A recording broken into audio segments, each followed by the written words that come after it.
Hello everybody and welcome to the very first Play Your Guitars Right podcast. My name is Gareth Evans and in this podcast is the very first one. I will introduce our guest in just a second, but I just want to say that this podcast is brought to you by GoliathGuitarTutorials.com, your home for 100% free guitar tabs and tuition.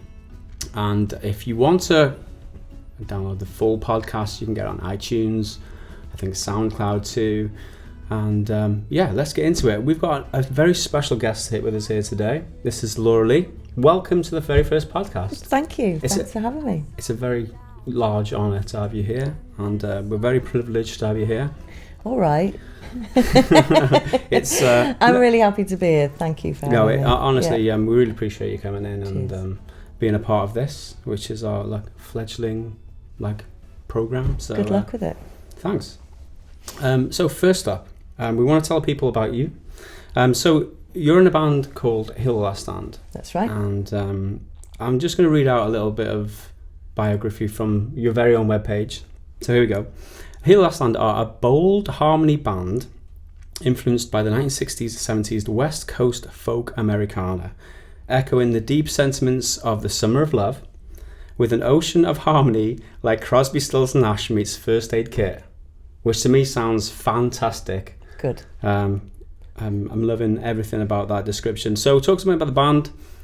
You're in a band with your siblings. Yeah. So I have to point out that the beginning of the biography, it's not bold harmonies, although it is bold harmonies. Blood harmony. It's blood harmonies. I'm doing a great job so far. Yeah. No, blood it's harmony. fine. Apologies for that. Blood harmony. And they're bold too, so they are bold harmonies. You're good. They're nice harmonies. But blood harmonies means we're related. Right. So there's a special kind of vibration between people that are related. So the saying goes. Yeah. Your bands like the Staves. You know, yes. the Staves. Oh, I love the Staves. Three sisters, and they sing beautiful harmonies. Yes. First Aid Kit, even they're sisters, aren't they?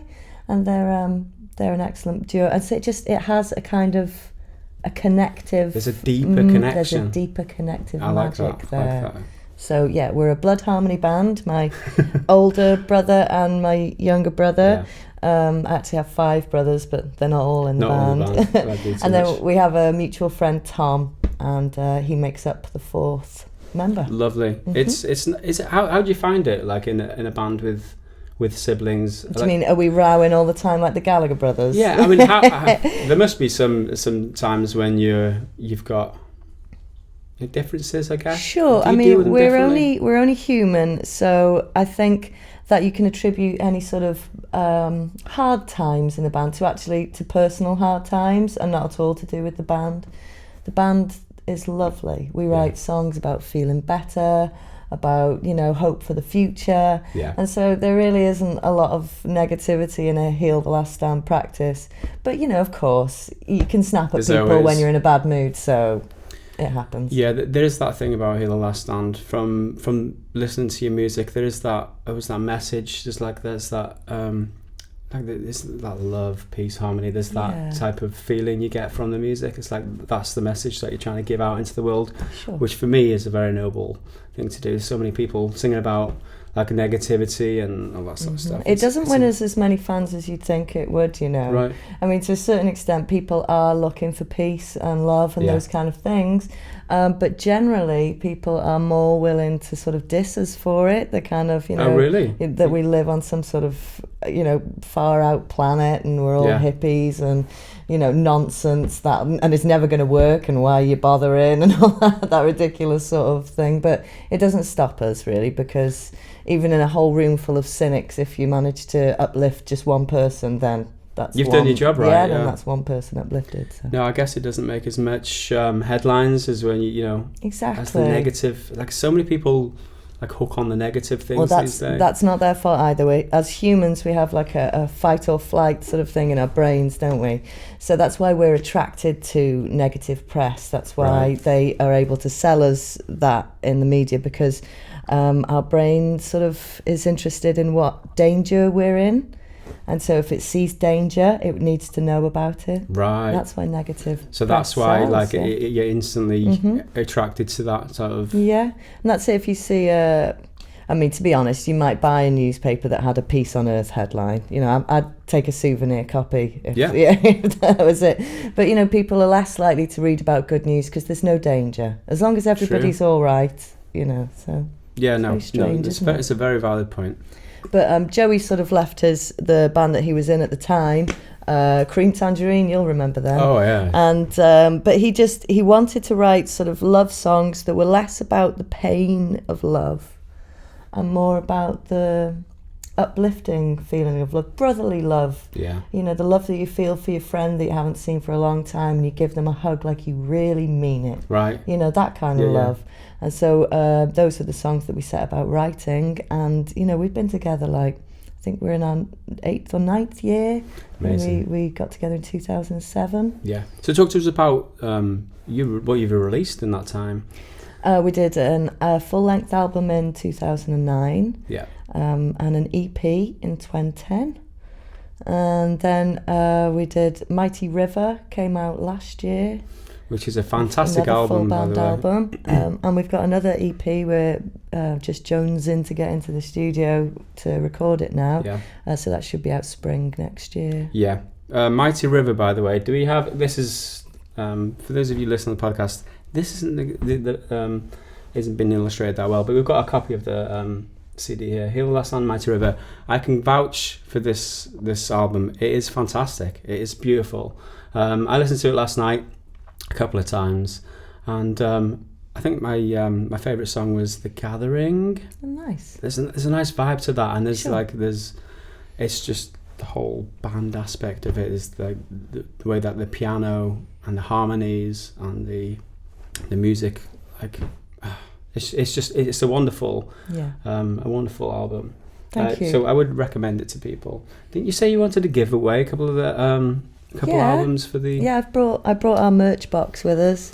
So we've got some giveaways here, guys. So yeah. Everyone loves to give away, don't they? I thought of you.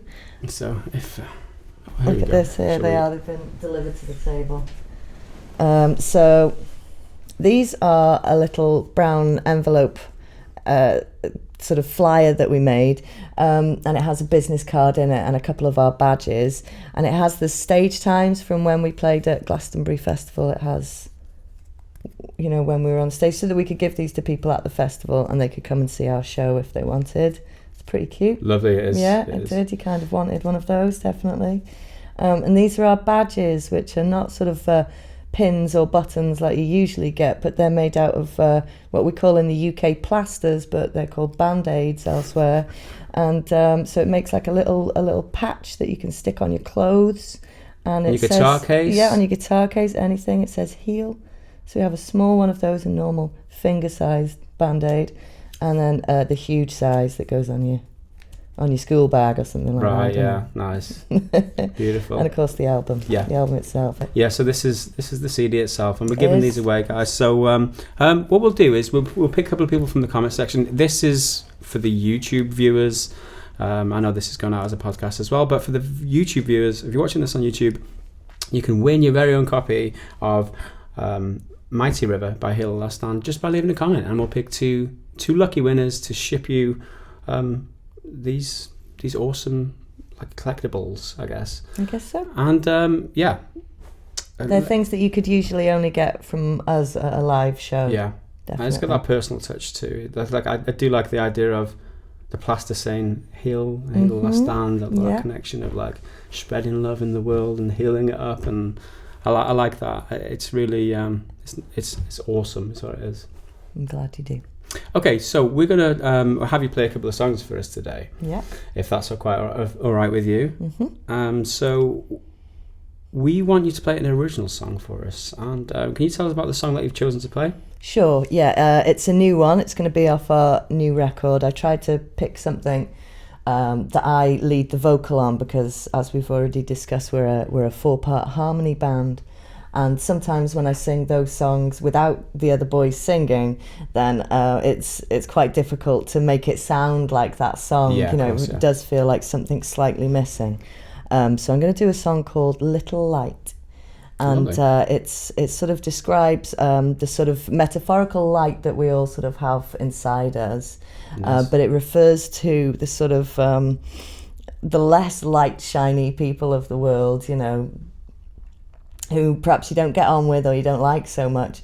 But it points out the fact that even those people have a little light, and that you have to give everybody a chance to let it shine. Nice. So do you write, like, just a bit of background on this song, do you write the songs together? Do you write the songs yourself and then take it to the band, or is it? All of those different ways of doing it, yeah. So you can bring a song to practice and say, I've written this, you know, this is how it goes. Yeah. Or you can sort of say, I've got this idea for the little turnaround on the guitar, and you play it, and it inspires everybody else to just play along and make their pieces. Sometimes, you know, it's a mixture of both, and I'll say, I love what you've got there, let me rewrite the lyrics. Yeah, and that kind of thing. So, you know, it's like, you never know how it's going to go. But because it's kind of like an amicable band, it's easy to do. There's no ego, really. No, I mean, because that is the problem. I don't know, I don't find it, but I can imagine it's difficult if you've got an idea and you need to get that across to your bandmates, but it might involve stepping on their toes, and as in stepping across their ideas. It's like, how do you get that across to somebody without being an arsehole? Yeah. You know what I mean? Yeah, you just try not to be an arsehole about it, you know. Yeah, dude, if I may, please don't. Right, you know. Diplomatic speak. Of course, because what you're it doing is their amazing. baby, you know, exactly. Course, and, you know, all of that still definitely counts. Yeah. You know, you do have to be careful not to hurt anyone's feelings. It's like, I really like what you've done with that. Now let me take it and twist it around, give it back to you. And, you know. Yeah, because that's the interesting question for me. And because I've never been or done that in a band. But it's interesting for me to like see how it works with different people, because different people must approach it in other ways. You might have a band who's got one strong person who leads the band and makes all the decisions, or you might have a band. I think for us that changes over time. Right. And like I said, you know, perhaps personal life comes into that. Perhaps you're really busy at work and you just don't have the time to dedicate, and so somebody else sort of seems to stand up and take over. You know, that happens definitely. Yeah. That's nice. We've got an ebb and flow about Definitely. And you can go from like really prolific writing spate to absolutely, you know, nothing at all. Yeah. And, you know, depends there on are other people there to well, stand in, and everybody feels like they're welcome to add whenever. So it's a good vibe. Excellent. And on that note, we're going to have you play the song. So this is Little Light. Little Light by Heal Last Land, played by Laura-Leigh. So enjoy, guys.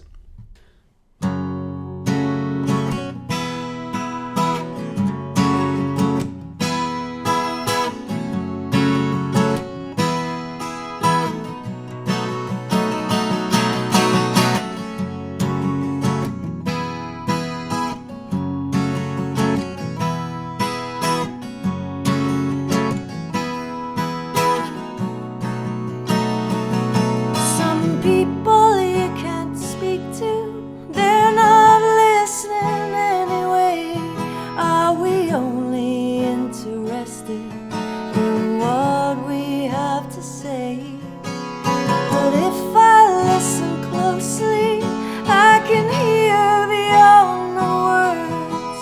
It seems we're all desperately yearning to be heard. There's a little light, there's a little light, there's a little light, there's a little light.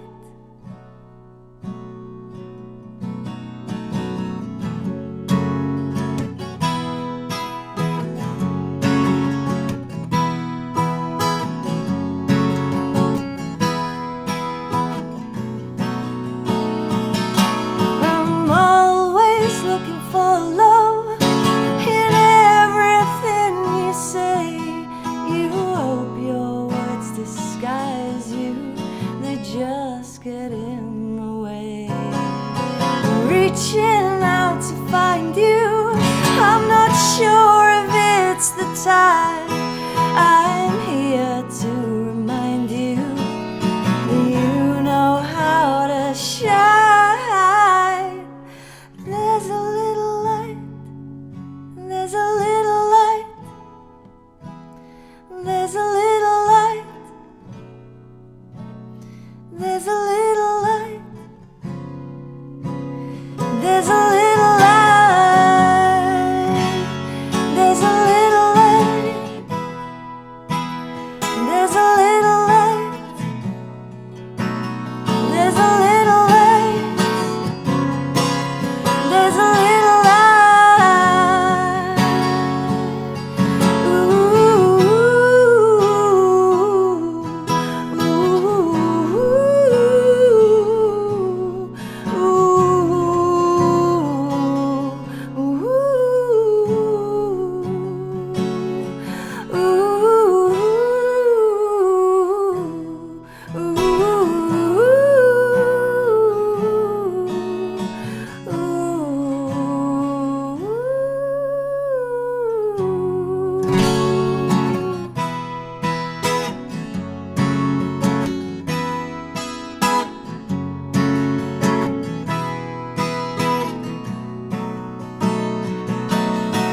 I just want to know you like I know myself. I've tried to live without love, but it's not good for my health.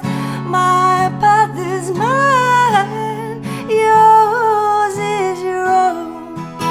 I may not walk beside you, but I'm still guided by your glow. There's a little light. There's a little light. There's a little light. There's a little light. There's a little light. There's a little light. There's a little light. There's a little light. There's a little light.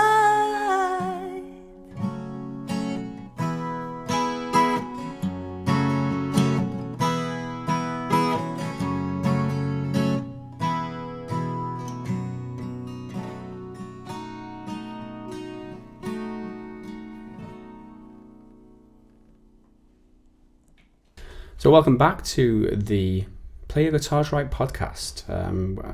Here with my very special guest, Laura-Leigh. Hello. Thanks for being here and performing for us there. That was fantastic. That was that was delicious.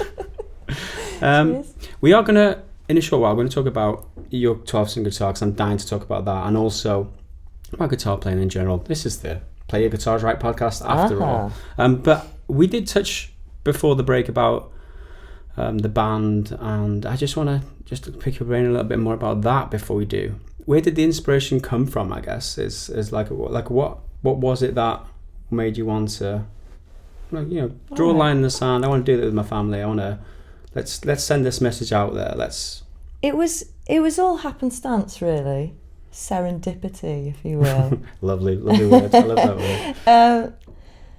Like I say, it was Joey's idea. Joey was coming out of a sort of an indie rock band. Because you were in a band yourself before. Yes, were you? yes. Did you leave a band to join Hill last time? I was actually not in a band at the Right. time, but I had come out of Moy, which is that I remember duo Moy. band. Moy were amazing. Thanks, You were man. amazing. But that was harmonies too, right? Yeah, of course. And so, we were a bit more like First Aid Kit. yeah, of course. But that was lovely. So I was in that band for sort of 5 years. Yeah. And I had a couple of years where I wasn't in a band. But what happened was Joey had a couple of songs coming through that weren't the style of the band he was in. Right. So we got together some friends over the summer at my mum and dad's place while they were on holiday or something. And they recorded, but they put lots of effort into the production. And literally about 10 of Joey's friends, including mutual friends of ours. Yeah. So all these musicians, really talented and good friends of Joe's. So they all put a lot of effort into making a sort of, like a 6 or 7 minute track. It was only a 3-minute song, but it's got all this atmosphere, and sort of they opened up the top of a piano and reverberated the strings inside it, Right. and then messed with it and all the rest of it. So they made this lovely little EP. That was in the summer, and by Christmas the opportunity came up to do a show in Telford's Warehouse in Chester. Yeah. And we took the show and we looked around to see who was available to it, who the band was really, And there it was Joey, obviously, the songwriter, and me, and our little brother Stan on keys, and Tom, and actually another friend of ours called Tom as well, Tom Hassel too, who's a great sound man nowadays. And so yeah, just the four of us. So it just happened that they were available. So they just fell into place, and here we are, exactly. like 8 years and later. We were as surprised by the choice as anyone, really. And you know, obviously, Mum's really proud of us, but we didn't do it on purpose. Right. It wasn't like let's do it, but when it happened, we were like, this is really cool. Yeah. Yeah, we loved it. Yeah, it is special. It's like having that family connection, and I mean, it's obvious to say, but I definitely think you can hear it in the music. You know, that connection. Like the record, Mighty River, by the way, if you haven't seen it, check it out. It just feels so emotional. No, what's the word? Like instrumentally mature. It's like everything like fits nicely together. There's like a cohesion to it. I think that comes from not having a drummer. Right. So we can't just all play the same thing on the guitar, or it wouldn't be interesting. So you really do have, you know, 4 different sort of time signatures. Right. But it just seems like one normal song, but we make result. a lot of effort to put the rhythm into the guitars, because there's no percussion essentially there. Yeah, it really comes through. And I'm a big fan. I don't know if you've noticed. Okay, so let's talk about you more specifically. We talk about the band. What inspires you to not give up on the music thing? What keeps you going? Gets you out of bed? I don't think that you have any choice. If it's in your soul, if it's there. Maybe music picks you. I don't know, you know, but you don't. Even in those couple of years that I mentioned where I wasn't in a band, it was never off the table. I was always going to be in another band. Yeah. You know, it doesn't leave you. How do you give up guitar? When did you first? How do you quit music? When did you first realise that was in your blood? Like, I think as a teenager, in my naivete, I thought that I was meant to be a singer. Right. I'd always sung, you know, from as a toddler. Yeah. You know, I could harmonise on the stage. And so I just thought that if you had a good voice, that was your sort of God-given talent, and that's what you have to share with people. You were put on the earth to do, and that's what you were going to do. And I thought I was guaranteed stardom, and I was a really arrogant teenager. Oh, weren't we all though? I know. Well, exactly. So I'm not, but I'm happy to admit that, you know, I can see it now. Yeah. But I thought it was my destiny. But I'm in my mid-30s now, and you know that destiny that I imagined as a teenager has not come to fruition. But that's not to say I've not enjoyed success. Yeah. You know, we play festivals, we travel around, we've toured in Europe and America, and it really... Can we talk about that a little bit? You played Glastonbury every year since 2009, is that right? Yeah. So in Glastonbury, for those of you who don't know, it's like the biggest festival in the country. So it's they say it's what Woodstock would have become if it had have stayed going on every year. You know, if they'd have revisited every year. Right. That's what Glastonbury would be like. So and you're I don't know, is it privileged to be like a Glastonbury regular? I think so. Lucky, definitely. I think perhaps some other bands at our kind of, you know, indie level perhaps look at us and say, how are they getting that? Yeah. Well, it was total luck. A friend's dad knew a man who was down in Kent who put on his own festival, and would we like to play it? So we went and played the festival, and they take their main stage to Glastonbury. It's one of the smaller stages at Glastonbury, and they invited us to play. And once they'd invited us to play one year, when the next year came round, I sent them a tentative email, you know. Got your foot in the door now. Yeah, exactly. You know, we're available if you need us, and again. And so every year, and I think it's only been the last couple of years where I've felt confident that we'll have a show at Glastonbury. I mean, I never take it for granted, but I understand now what it takes. We've kept working. We haven't rested on our laurels and just assumed that the calls will keep coming in. Yeah. You know, we keep working, we keep writing, we keep releasing records, we keep planning tours, making videos.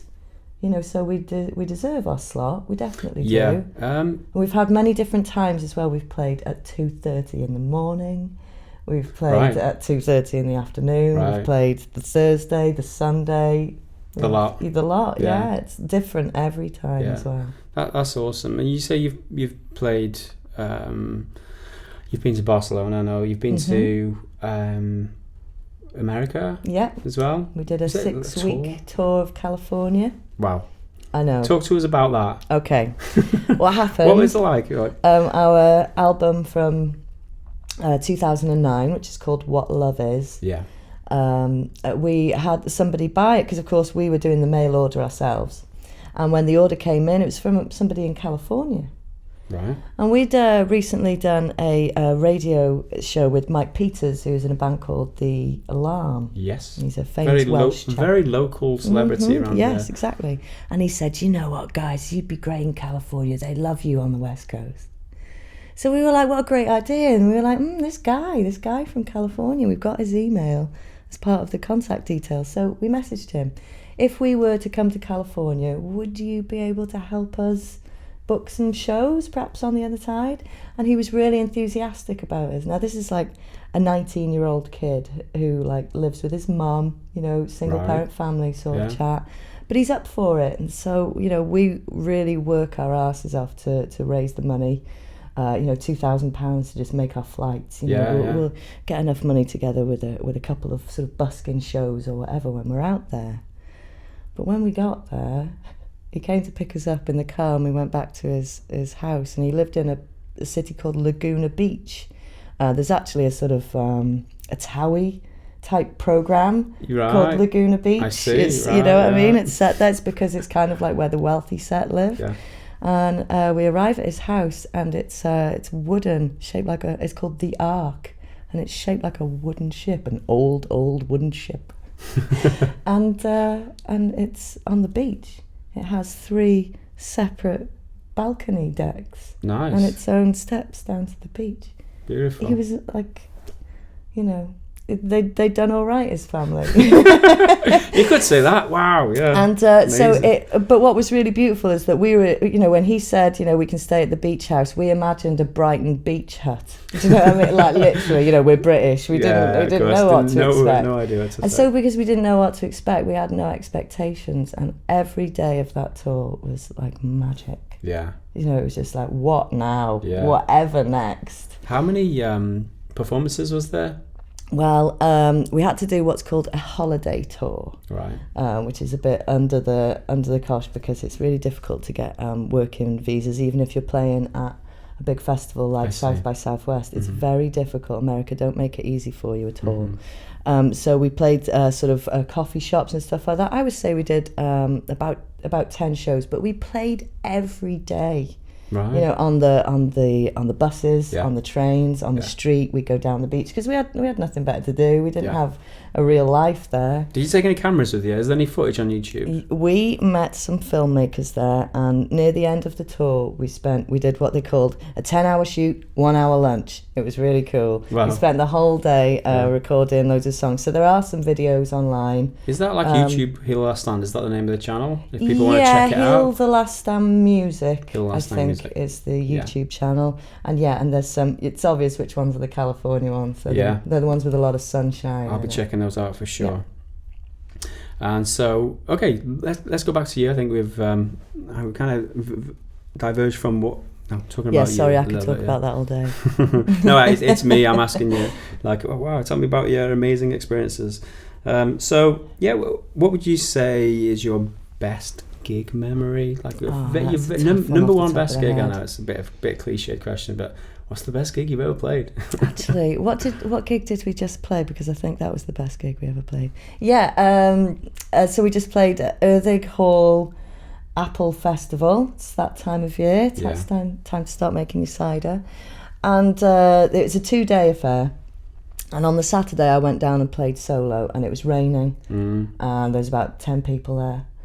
And it was rubbish. Yeah, rubbish. And then the following day, the sun shone, and everyone that didn't go on the Saturday tried to get there on the Sunday, and it was like Woodstock trying to get into the festival. Like all the roads were jammed up. Nice. And but it was absolutely packed, and they'd let down the walls of the tent so that you could see the field as a whole, And there were just lots and lots of people there that we knew, friendly faces. And we got lucky with the sound. There was plenty of reverb, and it just echoed out over the fields of this beautiful old stately home. Nice. And it was a really, really lovely show.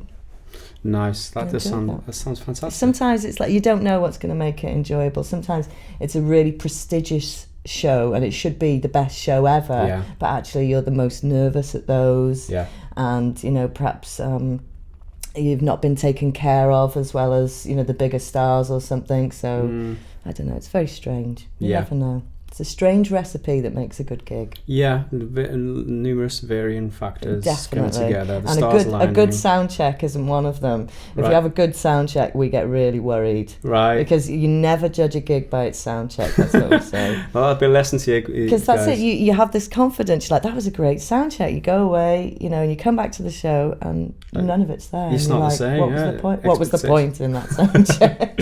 What have you done to me? Okay, so next up, if you don't mind, I want to talk to you about your guitar experience and playing the guitar. When did you first pick up the guitar? When I was about 13. Yeah. I have an older brother, and he had a guitar. It was around the time when George Michael released the song Faith. Yes. And I don't know if you remember that there's a guitar in that. Yeah, I think so. Yeah. Well, my brother Barnaby is a big George Michael fan. And so for his 18th birthday, he got this acoustic guitar so that he could look like George Michael, you know. Right. Perhaps learn how to play the song Faith. And so on that guitar, my mum learned to play, Joey learned to play, I learned to play, but Barnaby, he still never learned to play. I think he's really mad about that. Did he smash the guitar in retaliation? Oh, no, you know, but he would be within his rights too, I'm sure. Do you still have that guitar? I'm not sure. Maybe Barney does. Maybe he does. It was a Honer. It was a Honer. Right. It was a nice one. Yeah, I liked it. But we all learned to play on it, and Mum used to put electric guitar strings on it because it was easier for us all to learn on. Yeah, which is a good move, I thought. By my mum. That's a good tip, by the way. For newbie guitar players. Yeah. That's a good tip. I hadn't thought of that before. Yeah, it don't hurt your fingertips so much. Not so much when you're learning. Yeah, that's good. Mm-hmm. Oh, so you learned guitar before you started singing or after you started singing? No, that's tough to say. I always was a singer. I was in the choir at school, you know, was made to sing at church, all those normal things that singers have to do. And then the guitar, like I said, I don't think I'd thought of the guitar until it appeared in the house. Yeah. And we really idolised my brother Barnaby. He was cool. He worked in a record shop. Right. You know, he liked all the hit bands. I know loads about Prince and Madonna because of him, you know, and all those kind of things. And so it was him that sort of wanted to be a pop star. But, you know, real life sort of got in the way for him a bit. And so the things that held him back, we sort of like tried to avoid so that we could keep doing it. Do you think it's because you were a bit younger, you had more free time, he was 18? Yeah, sure, absolutely.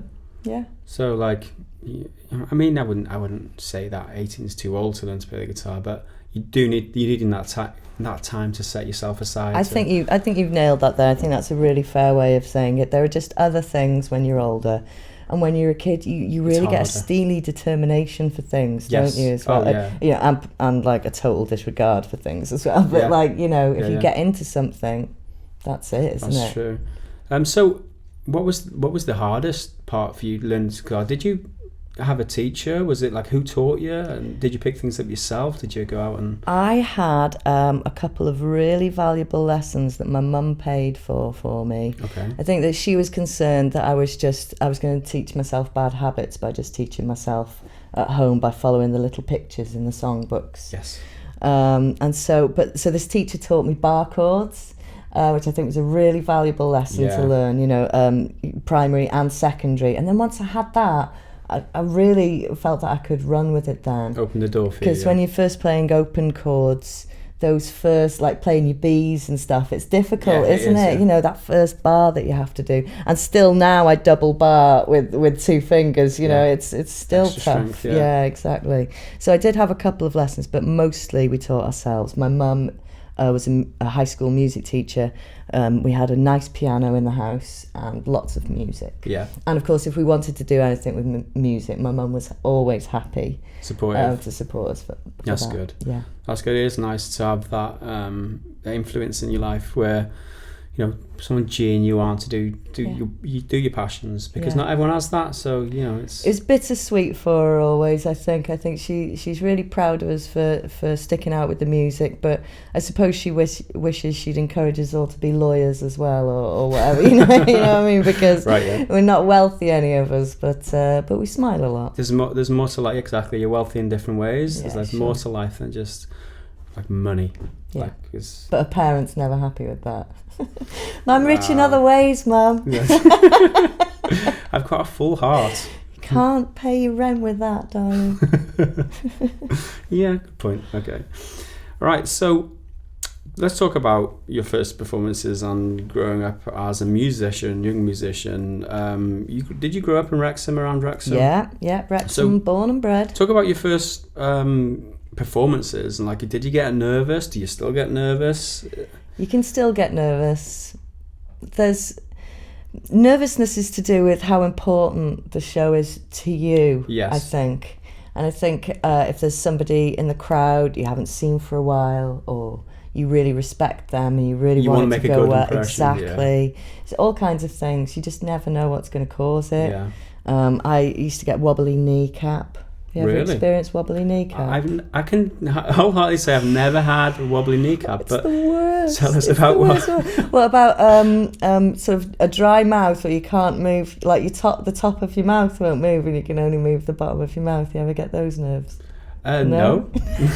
I get wobbly hands, I think. Yeah? I get wobbly hands. Some kind of wobblers. Yeah. I get the wobblers. Wobblers. And I never can tell when it's going to happen. Yeah. Well, that's weird. I mean, some with as much experience as you've got in performing, you still get nervous now? Yeah. Right. Like I said, because it's not about not being prepared or anything like that. Yeah. It's, you throw yourself out to the elements. Anything could happen.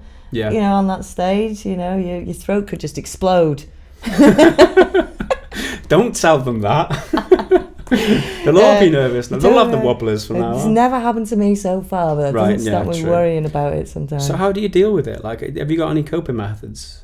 Deep breaths. I take myself away from the show. Any meditation? I think just less sort of, I guess I do. I think about the songs that are coming up. Yeah. I think about perhaps not so much what I'm going to say, but the sentiment of the song, so that I'm in the sort of correct frame of mind to like portray the message that we're trying to get across. Yeah. I mean, sometimes we're a bit gobby and stuff on the stage, or we can be, to sort of balance out because the songs can be quite intense and profound, and so we can be a bit cheeky sort of between the tunes. It depends, really. But yeah, you did mention earlier the staves, and I've been lucky enough to see them a couple of times, and nice. And yeah, their songs are the same. Like there's that like depth to them, and then in between the songs, they have such a giggle and a laugh when they take the mic, and it's like there's so much banter. Yeah. It's like it relieves the tension, I guess, and makes them like they're helping themselves by having jokes with one another, making themselves feel more comfortable, getting over the stage. Well, that's what it's all about now, I guess. Yeah. Totally it all makes sense now. Mm-hmm. Awesome. It's nice to hear that. I mean, it's not nice to hear they get nervous and you experience that, but it's comforting for people like me, who's always been proper scared in front of people. I always get it. I understand Adele gets very nervous. Really? Yeah. Does she? I didn't see her Glastonbury performance, but I was told about it, and she literally shakes and apologises. Right. That's what she does all through her set. Oh, thanks for coming. Yeah. Oh, I feel really nervous. Yeah. Oh gosh. Yeah. Maybe it never goes away. Yeah. Maybe. Some people are just predisposed to handle it better, and other people just think about it too much, I guess. Yeah. It's a fine line, isn't it, between sort of genuine and pretentious and calm and anxious. It's a jungle out there. Yeah. Let's move on. I want to ask you, we're talking about being nervous. Thinking about people who are wanting to get out there for the first time, and like just picked up playing the guitar, just picked up performance, and they want to take that step between sitting on the edge of their bed and getting out there and performing for the first time, like eyes on you, that is that daunting prospect. What advice would you give? Like, I mean, you kind of touched on some before about, It's open mics. Yeah. Open mic nights are where you have to cut your teeth. That's where I cut mine for sure. I actually started an open mic night 16 years ago with Neil Thompson, who now runs the Focus Wales Festival. Who's the guy who taught me how to play a guitar, by the way? So big Neil, big shout out to Neil. That, hey? And that's called the Blue Lantern. It's actually still running in Chester. Right. But that was great because, you get a couple of songs. And the thing with open mic nights as well is there's one on every night. I swear, if you live in a town, I bet, amongst the pubs, they've divvied it up, and I bet everybody's got an open mic night on in the vicinity. You can't miss them, really. Everybody gets a couple of songs, and you can try out your new stuff, and people will applaud, and you can ask the people there for feedback or absolutely brilliant. And it's the good thing about open mic nights is that you're not supposed to be good and perfect. I mean, it's a supportive group of people who understand people are going to make mistakes, understand people are nervous. It's just in a whole encouragement. Definitely, you're in good company there. You don't get an awful lot of people showboating. It's more a lot of songwriters trying out their new stuff. And like you said, there's an open mic night every other night. Everywhere, always. Every night. And if you do go to somewhere where there are people looking down their noses at you, just don't go there again. Go somewhere else. There's always another place. Find your home. That's it. Find your spiritual home. Find people who are in the same mindset as you. Okay, so I guess now is a good time for you to play your next song, if that's all right. If you're all right with that. We're going to play a cover for us. Yes. Talk to us about the cover. I've picked a song by one of my favourite artists of all time, and that's Lauryn Hill. Nice. She did a cracking album about 2000 called The Miseducation of Lauryn Hill. Oh yes. And so this song is from that. It's called Ex Factor. And it's not really anything to do with the X Factor, which is the word association that we get nowadays, isn't it? It's just talking about your exes and the pain, though, Gareth, the pain that all that brings. Yeah. But it's a great song. I love Lauryn Hill. You're a big fan. What an artist. Yeah. Well, unfortunately for me, she's not managing to maintain it later in her career. Where's she gone? No, she's back, but it feels like I feel terrible saying this on the internet, where she might hear, "Lauren, I apologise. I love all your work." But that she got in trouble with the tax man, and she became kind of embittered about the whole industry. Right.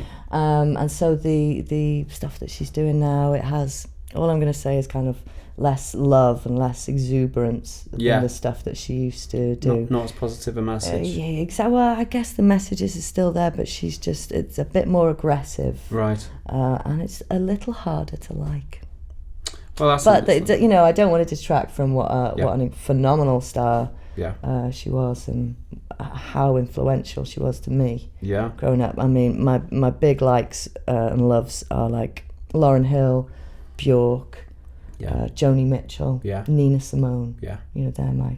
That's my jam. That's your jam. Mm-hmm. Okay, without much further ado, we'll come back shortly and we'll maybe talk about your inspirations and influences a little bit more. But for now, enjoy.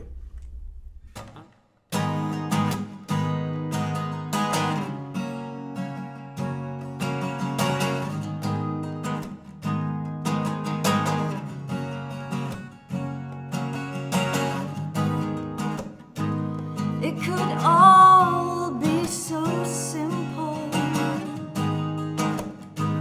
but you'd rather make it hard.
Tell me who I have to be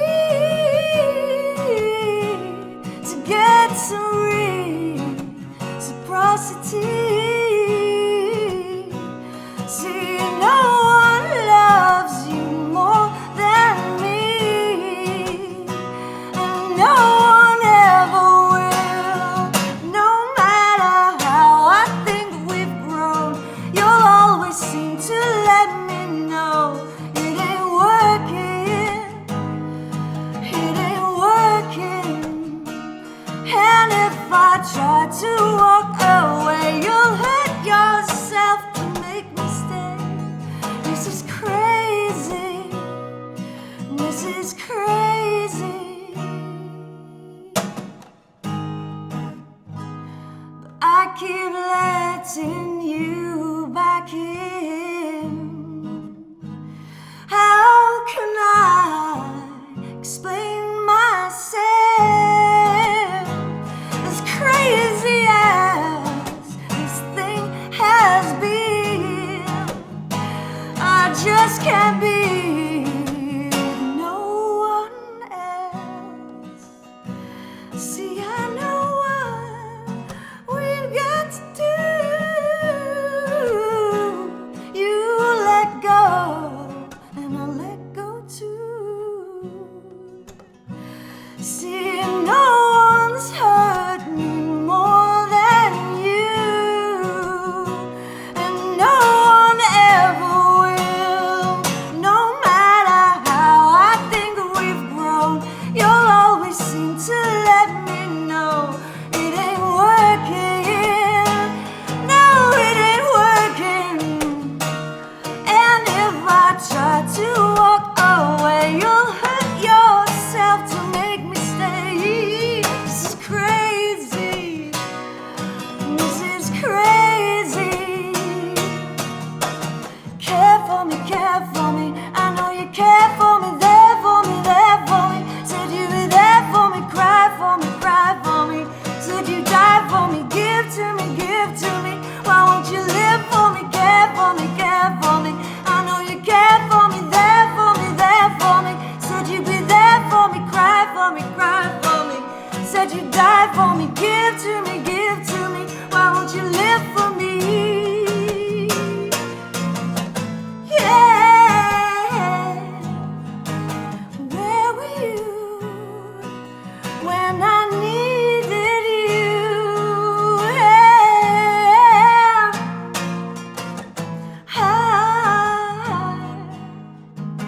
Where were you when I needed you?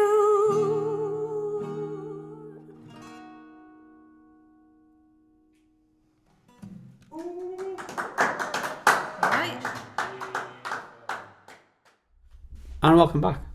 Thank you again for being our guest today. Guest today, Laura. Thank you. Pleasure to have you here.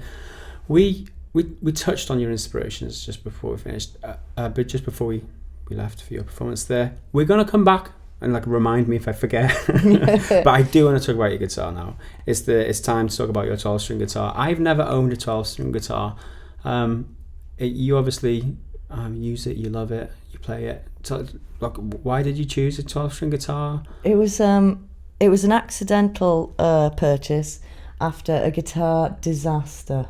Right. I was doing a solo show in town, lovely thatch-roofed pub called the Horse and Jockey, and a couple of inebriated young ladies came in the pub and were dancing enthusiastically to the jukebox, and they danced past the speaker that my guitar was next to and sent it toppling. No. And it stove my pride and joy at the time, which was a beautiful 1980 big-bodied Epiphone.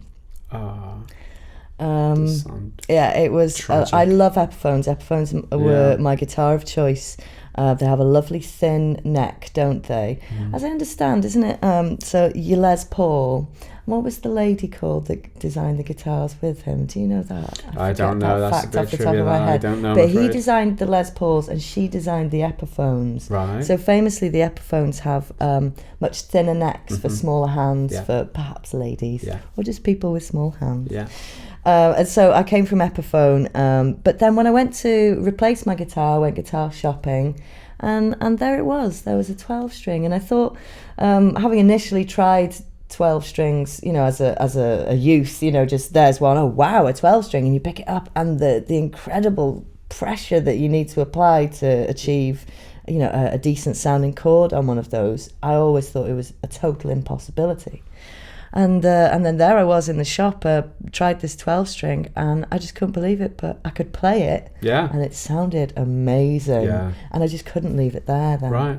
So you went from the exact opposite of a thin neck to as wide a neck as you can get. Well, to be fair, it's not it's not sort of a thickness of a neck, but the amount of strings that you have to press down with the same finger. It takes getting used to. It just takes getting used to. And in fact, I had to rewrite a bunch of the songs so that the chords were more open and less barred. Yes. And I also do that thing to it where I down tune the entire collection of strings to the D, so down an entire tone, right. And then I always use a capo on the second fret to bring it back up to the E. Right. I'm not actually sure of the science behind this method, but when I was playing out and about, some kindly gentleman sort of said, do you do the D thing? And it's like, yes I am. Oh, right. I do that. That's a common thing. So I don't know why, but it is a common thing. Is it because the frets are smaller? Something to do with tension. Yeah, less tension in the strings, you get sort of a more relaxed, warm sound if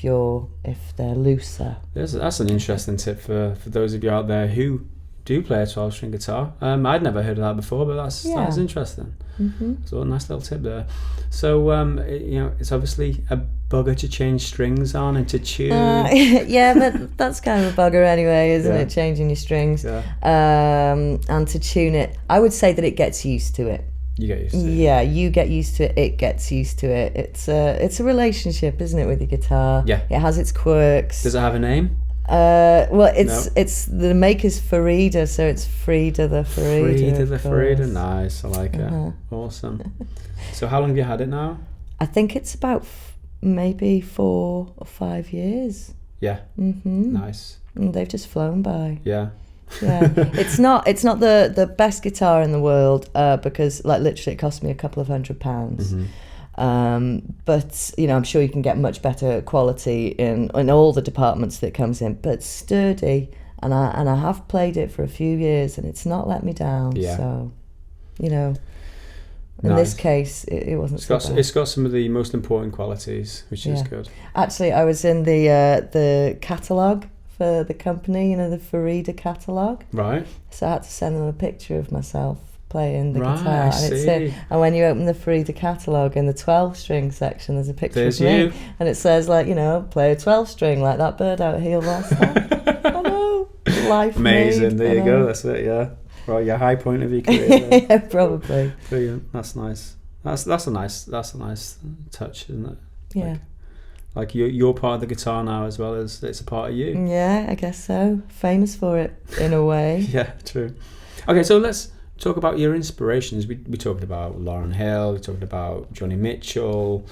Growing up, is that who you were listening to?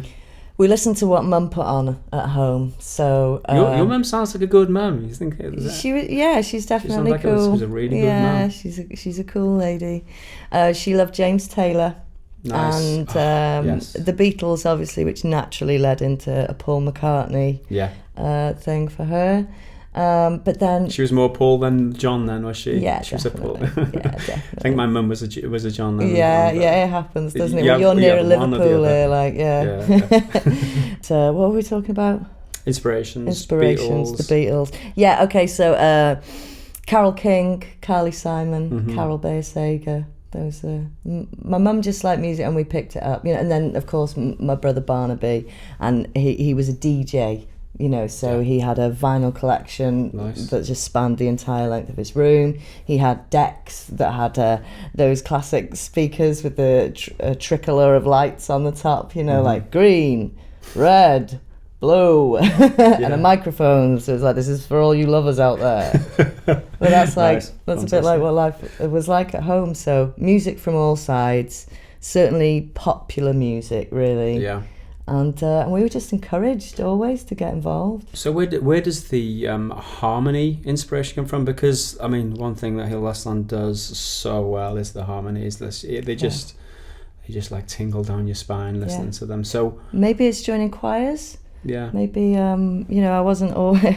I didn't like go. Oh, is there a choir I can join? I was forced. Right. Definitely you made will be going to that, go along. But as it turns out, I did enjoy them. I Yeah. really enjoyed them, and so I was in a sort of, the church choir when I was much younger, and then I went into the high school choir. Yeah. But I went to a good school that had good music anyway, and our madrigal choir was Children's Choir of the World when I was in it. We won competitions. Choir of the World. There's the title. It is. Thank you. Award winner from the start. Well, you don't get a trophy for it yourself, but perhaps the school gets some prize money to keep their excellent music facilities going. So I'm not mad about that at all. But harmonising was never a problem for me, and it's sought after, isn't it? Harmony singers, they could be everywhere, but the people are unsure of their ability to do it, and they don't try it so much. But it is a skill to have. I'm glad that I have it. That's one of the things I remember most about Mui, is that the harmonies were just just fantastic is the word, and it's nice that you carry that through. There's that huge harmony. It's one of my favourite ways to make music, because you can add it to the music that already exists. So you cite Crosby, Stills and Nash as I mean, personally, I'm a huge Crosby, Stills and Nash fan. You listen to the band and things, obviously. Are they a big influence for you too? Well, you know how Last Waltz affected all of us and our big group of friends. Right. In that The Last Waltz is a Martin Scorsese documentary about the band called The Band. Yeah. And they did amazing. Yeah, they did a concert where they invited all their friends along, but their friends are people like Bob Dylan, Joni Mitchell. Of course. It's a really ridiculous string of famous people that join them, and so we always felt that was us as a scene. That one day we would all be successful together, I suppose, is the dominating vibe of that feeling. And so we love the band, and we do get compared to them a little bit, because they have a sort of the Whispering Pines album is very sort of laid back and tender, which is kind of a vibe that we go for, I suppose. I am a huge fan of the band Crosby, Stills and Nash, and that scene, that era. But Bob Dylan again is just like some of my biggest inspirations and my loves. Like it's just like you put the music on, there's just such a connection. I feel that, and it's the same thing when I listen to Hill Last Stand, because you can definitely hear the music, you hear the influences there, which is probably why I'm a big fan of Hill Last Stand too. I guess so. The funny thing is it's sort of like we're talking about the summer of love, that vibe of the end of the 60s and the early 70s, of people feeling like they were really changing the world with the power of their music, and that although history says that they didn't change the world, the people still feel that love, and years later there are still bands coming around, hanging on to those sort of feelings and claiming that sentiment as well, spreading the same message. It's still going on. Well, that's good. It is nice that that message is carried out through the ages. We come up to the end of the podcast now. Again, thank you for being our first guest. Really appreciate it. It's been a pleasure to have you here. Before you go though, you do have your opportunity to take over this podcast for 2 whole minutes. So 2 minutes is a really long time. It's now your podcast. Well, it doesn't have to be 2 minutes. It can be 20 seconds if you like. But it's now your podcast. What do you want to say to the listeners and all the viewers? You can. I suppose if this is about music, this is about giving other people advice of how to do it or whatever. Yeah, then I think that I'll just take my chance to say, like, don't give up. Like, never give up. Sure, there's, life gets in the way, but I have band practice once a week, and that keeps us regular. And like sometimes we abandon band practice and we go bowling instead, because it's important to keep good relationships up that aren't to do with music as well. Nice. If you're going to go the distance, don't be too hard on each other. Don't make it all about, must all be about the music and we must be very serious all the time. Yeah. No, enjoy yourself, make it fun. And I think that for me, the most valuable way to get started was by learning songs that I really liked. Yeah. Finding music that I really liked and learning those songs. There was an initial difficulty for me in playing and singing. Yeah. I think that people struggle with that, first of all. Definitely, it is a little bit tough. But if you know the song very well, then it's a lot easier. Yeah, great advice. And and so you keep practicing that tune just one at a time. Mm-hmm. Just nail that one song, and then you can stick that in your repertoire, and you can move on to another song. I must know, X amount of songs that are up in this brain, and you don't know how you keep them there. You really don't, but somehow they stay. Still there, yeah. They stay, and I'm still playing songs now that I've been playing for a decade or more, like Lauryn Hill's album that came out 16 years ago, and I'm gonna, I've played a song from that, so it's crazy, isn't Lovely. it? It's good. Some great advice there. Some awesome inspiration. So don't give up, guys, and keep it up. Just try it. It's a nice life, even if you only play at the open mic night every week. And I certainly know a lovely gentleman who I met 20 years ago, and he's still just playing those few songs. In fact, no, that's not true. He's done EPs now, and he gets gigs. Right. He just frequents the open mics and keeps topping it up. He has excellent guitars, of course. Right, of course. a solid collection of excellent guitars. But you don't need that. You just need something that you enjoy playing. Keep it simple. Just keep at it. Keep putting the music out there. Keep living. That's my advice. That's all I can say. Excellent, thank you. And before we go, healthelaststand.com is the website. Yeah. Facebook, Heal the Last Stand. Yeah, I think Twitter. Is it Heal the Last Stand Band? Heal the Last Stand Band. We'll put the links. Oh, I know. It's Heal the Last Stand Music on Facebook, and then the YouTube is Heal the Music. Heal the Music on YouTube. So people can go and check out the music. Are you on SoundCloud? Yep. Yeah, SoundCloud. I think that's just a /Heal the Last Stand. /Heal the Last Stand. We're on Twitter, and our handle is @TheHealers. The Healers. And if you are in the North Wales, northwest of England area, and you're lucky enough to spot one of the gigs, highly recommend. Check them out. Heal the Last Stand.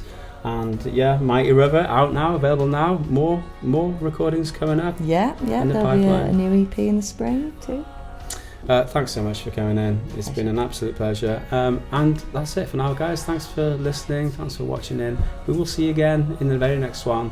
Until then, bye for now. Bye bye.